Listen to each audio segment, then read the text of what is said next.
Halo everyone, welcome back to my YouTube channel. Di video kali ini kita akan belajar vocabulary di dalam bahasa Sunda ya. Di sini kita akan belajar macam-macam bumbu dapur atau bahasa Sundanya rupa-rupa sambara. So langsung aja kita belajar sama-sama, tapi jangan lupa untuk like, share, dan juga subscribe ya. Indonesia kaya akan rempah, jadi seenggaknya kita harus tahu nih sedikit demi sedikit bumbu-bumbu apa aja sih yang biasa ada di dapur kita. Nah, di sini ada temu kunci, yaitu bahasa Indonesianya. Bahasa Sundanya kunci. Kemudian di sini ada lengkuas, bahasa Indonesianya. Nah, kalau bahasa Sundanya namanya adalah laja. Kemudian ada jahe. Nah, bahasa Sundanya juga sama nih jahe, cuma e-nya pakai e curak ya, karena kita bilangnya jahe. Biasanya jahe ini diolah sebagai minuman ya, atau istilahnya kita kenal dengan wedang jahe. Fungsinya adalah untuk menghangatkan tubuh. Selanjutnya ada temulawak. Bahasa Sundanya koneng gede ya. Koneng gede, gede itu artinya besar ya. Karena di sini dia punya seperti bonggol gitu, jadi ada ukuran yang besarnya gitu. Terus warnanya juga kuning terang. Temulawak ini biasa digunakan sebagai bahan di industri kosmetik. Selanjutnya di sini ada kencur ya. Bahasa Sundanya adalah cikur. Nah, biasanya si cikur ini tuh ditambahkan di makanan yang namanya tutug oncom, atau juga biasanya ditambahkan di sambal karena ini memang rasanya enak dan wangi. Jadi, bila ditambahkan kencur atau cikur ini bikin makanan tambah sedap. Nama bumbu dapur selanjutnya di sini ada kunyit atau bahasa Sundanya koneng. Ini sebenarnya hampir sama dengan yang temulawak tadi ya, cuma tetap aja beda karena si kunyit ini juga ukurannya lebih kecil dibanding temulawak yang tadi dan juga warnanya lebih ke orange. Nah, kunyit ini biasanya suka dipakai di olahan makanan seperti opor ayam, ayam ungkep ya, yang selanjutnya akan dijadikan sebagai ayam goreng dan juga olahan lainnya. Bumbu dapur lainnya di sini ada kapulaga. Bahasa Sundanya kapol ya. Kemudian di sini ada bunga lawang ya, memang seperti bunga. Bahasa Sundanya adalah kembang waru. Oke teman-teman, sebelum lanjut jangan lupa aku ingetin lagi untuk subscribe channel ini ya. Oke, di sini ada merica ya, bahasa Sundanya adalah pedes. Ini bentuknya tuh hampir sama dengan ketumbar atau katuncar. Tapi si merica ini tuh ukurannya lebih besar sedikit ya, dan bulatnya tuh dia bulat sempurna. Terus warnanya lebih keterang ya, dan tentu aromanya ini apa ya? Jadi bikin nyegrek gitu ke hidung. Kalau bahasa Sundanya nyegrek ya. Karena dia itu menambahkan sensasi pedas di masakan kita.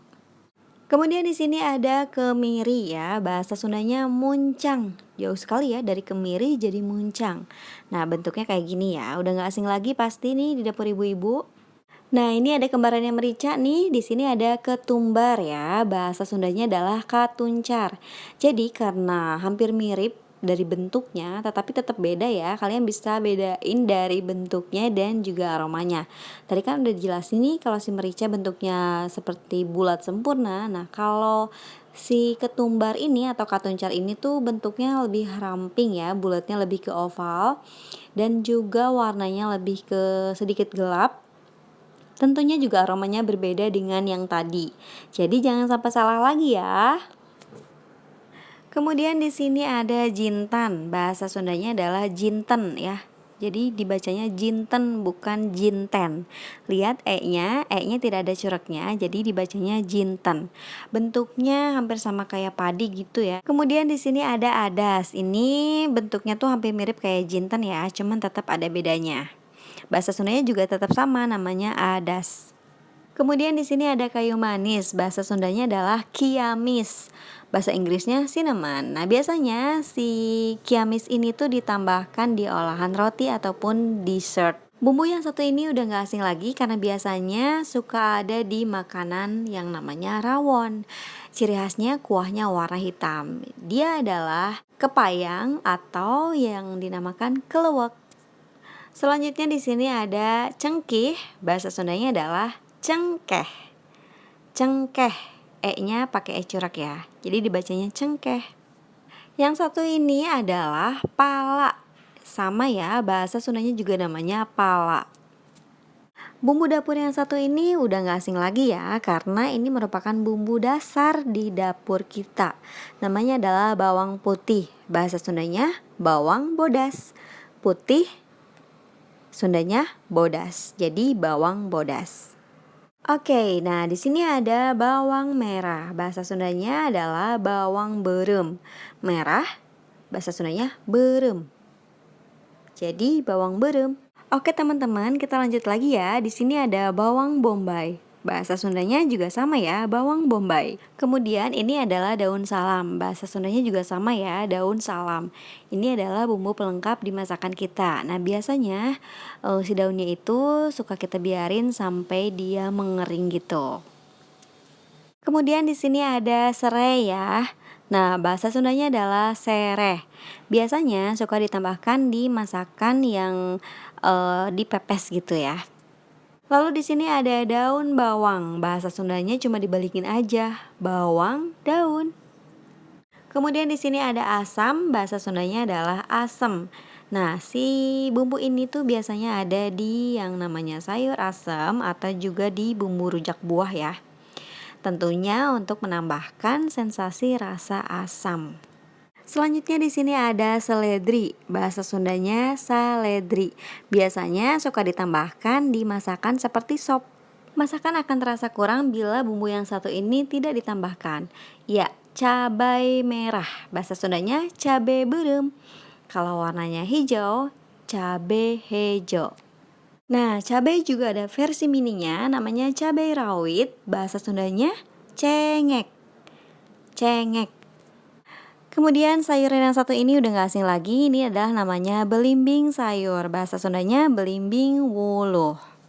Nah, kemudian di sini ada garam. Bahasa Sundanya uyah. Bentuknya kalau garam itu biasanya bulirannya itu lebih halus ya, dan warnanya itu lebih putih bersih. Nah, yang terakhir adalah gula. Bahasa Sundanya juga sama ya, gula.